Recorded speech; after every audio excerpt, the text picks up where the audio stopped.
Let's talk about modern warfare as the Iranian war has kicked off in earnest. Obviously, the oil market is threatened. Same with LNG. There's a lot of food that actually goes through the Hormuz Strait. I talked all about this on my Substack. People bought the calls that might be up 10x this Monday coming up. But I'm more interested in our readiness for large-scale conflict. Iran's not that guy, okay? But asymmetry is a problem. They can still shut down the strait. People are like, oh, you're overestimating. I'm like, you guys don't realize it's too little baby lanes for those tankers to go through. Insurance companies are not going to back it. If they do back it, they're going to jack up the premiums 5 to 10x. That's going to affect oil prices. So just do your homework. You're behind the curve. You'll get it eventually, and you'll see oil prices. And if you don't think so, short oil on Monday. You know, I'm going to make money. I'm not hoping for this to be an extended conflict, so I make more money. I'm going to be peeling those off pretty early. What I do want to talk about is readiness. We spend $1 trillion on our defense, and military analysts for a long time have said we lose every single war game scenario. Why? Is it because we don't have the best missiles in the world? We don't have the best ships? We don't have the best planes? No. It's because we don't have enough. What we're seeing in the Russia-Ukraine war is that $1,000 drones that are operated through remote controllers that honestly some of our teenagers could control, they are doing significant amount of damage on the battlefield. And then there's the Shahed. The Shahed was made by Iran. And then Russia took it over because Iran doesn't have the manufacturing capacity to really get these to massive scale.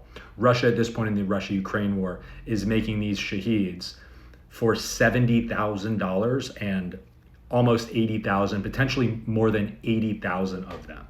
They are not Tomahawk missiles. They don't go as fast as Tomahawk missiles, but Tomahawk missiles, depending on the variant, go from $2 to $4 million approximately. So you got to understand, we have Patriot missile defense systems. One, there's a huge discrepancy. Ukraine's missile defense has dropped down significantly as Russia has countered that. Typically, missile defense trails behind missile offense. I mean, think about World War II. They had, AA guns, and these guys are getting through. It was really dangerous in the beginning, and all of a sudden, Germany's getting annihilated. What large-scale conflict is all about is manufacturing. It's about scale.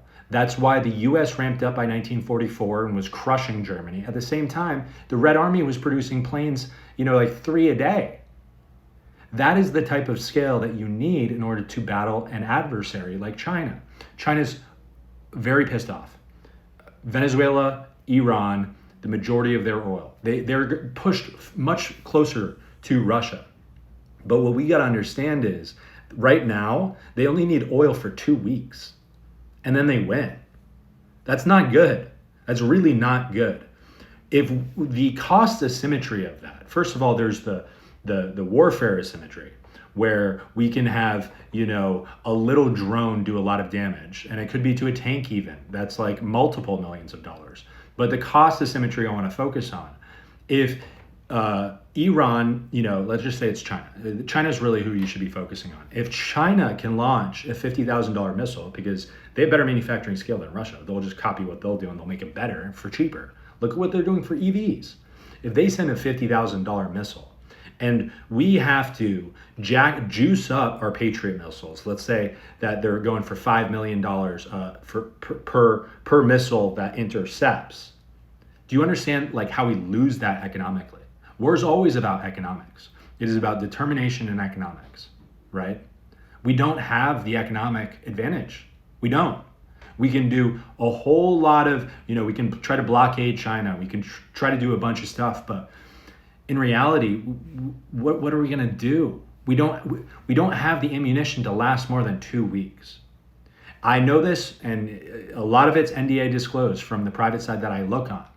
There are military analysts that will tell you the same exact thing. I never was in the Navy. I was never in the Marines. I was never in anything. But I have done research. I do have friends that focus specifically on defense tech. And what we need to understand is we spend $1 trillion on defense.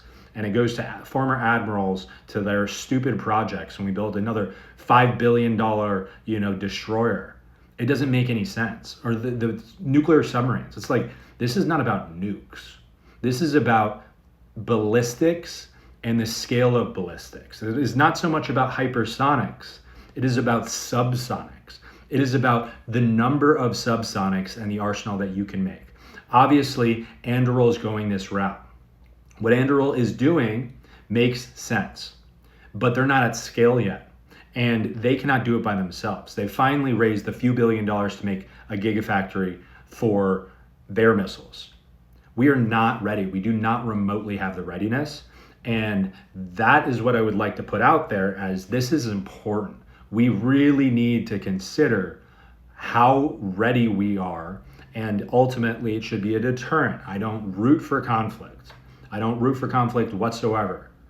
I will anticipate it because you can't live in la la land, but I would like to have more readiness for any potential conflict. So hopefully it will never happen. It's not about the number of nukes we have. That's ridiculous. It is about the arsenal that we lack.